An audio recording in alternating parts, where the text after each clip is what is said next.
Ladies, I'm here on the show, and I'm here on the show with just a little bit of NBA stuff I want to talk about. Not like a lot of news today, because I'm just getting off NBA Central. There's probably some on Woj's Twitter, but I'll look at that later. Just want to get a short little news episode out, because NASCAR Truck Championships tonight. As soon as that's done, I'll recap that. And I'll recap the Warriors game tonight as well. Finally coming back to recapping the Warriors. I haven't recapped the last few games, just haven't really felt like it, but tonight I'll recap it, win or lose. So Warriors recap, I'll do the Truck Championship recap, and I'll see if I find some more NBA news for later and some NFL maybe. And I'll make my college football picks, so yeah. Let's get on to it. These first two stories are basically about Kyrie Irving. The fallout of, as we said yesterday, about his suspension. He's suspended at least the next 5 games, and they believe he's currently unfit to be associated with the Brooklyn Nets. We talked about that last night as it was breaking. He's suspended at least 5 games for the anti-Semitic comments.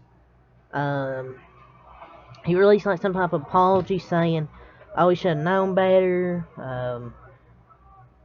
With the stuff about in the reporters, he got in a heated argument with one of them. We have a quote here from NBA Central was Twitter. This is obviously per Woj. This tweet got from Woj. For nearly a week, Tasai kept extending the clock to give Kyrie Irving a chance to get this right for himself, the franchise, and the Jewish community. And Irving never returned a single one of his text messages, sources said, per Woj, ESPN. So this is the first story, the first two things I'm talking about here about Kyrie. The next thing we'll talk about from Nick Friedel. So apparently the owner here, Tasai, he kept extending the clock to give Irving a chance to get this right, for himself, the franchise, But Kyrie never returned a single one of his text messages. Not really surprising that he never returned a single one of his text messages. But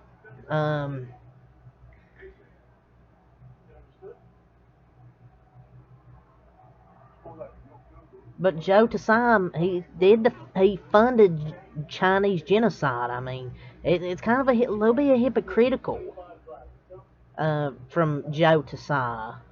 I just think it's a little bit critical for him to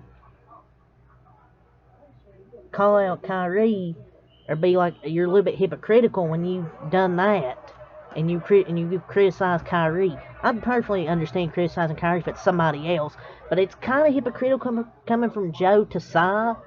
After with that Chinese he supported their cultural genocide of Muslims or whatever. He financially supported them, so it's kind of a little bit hypocritical, like I'm saying.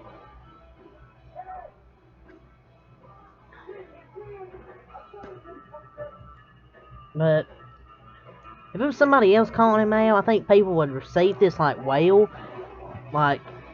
seeming like Kyrie, hate, criticizing him. But Joe Tasai's one to talk when he supported not supported, but financially gave the Chinese money, stuff like that. But yeah, just a bad situation all around. It's my overall thoughts. Just a bad situation all around for Kyrie Irving, Joe Tasai, the Brooklyn Nets, the franchise. Just horrible. And the next thing, Nick Friedel, he said this on Kyrie's future in Brooklyn. There's a good chance he's played his last game there. End quote. Nick Friedel on Kyrie's future in Brooklyn. I don't know if this will be his last game there that he played, but it could be. I just don't know. If the Nets want to keep him, yesterday during one of the reports, where he said he's currently unfit to be associated with the Brooklyn Nets at least the next 5 games. But will Kyrie even want to play again for the Brooklyn Nets? That's the question. Will he want to play? That's the question. Will he still want to play there? Who knows? But this is Nick Friedel, an NBA reporter, on his future in Brooklyn. And I wouldn't be surprised if his last game there. I don't know if people want him there, the franchise. I don't know if fans want him. Just like I said, an overall horrible situation, just for the franchise as a whole. Shaquille O'Neal shuts down the idea that Donovan Mitchell is proving he can carry a team. This is regular season, and I understand a little bit with Shaquille O'Neal, like, oh, this is a regular season, like, calm down on the idea that he's proving he can carry a team, but like, I think he's wrong because his stats are better in the playoffs than the regular season. He's playing amazing in the regular season right now, and statistically, his stats are better in the playoffs. It's just with that team with the Jazz, they weren't built for the playoffs. They had no perimeter defense, bigs aren't threats on offense, and Gobert got pulled out of the paint or got torched from three. And he had two 50-point games in that series against the Jazz when they blew that 3-1 lead. He had two 50-point games in that series. His stats are statistically better in the playoffs than the regular season. And he's had a great regular season so far. And that Cavs team is built for the playoffs. It's way better than when he was on the Jazz. Because they had no perimeter defense. Bigs were not a threat at all. Gobert was not a threat on the perimeter trying to defend or had a jump shot. And I just don't know why he's always hating. I feel like he's hated. I feel like he's been hating on him 2 years in a row.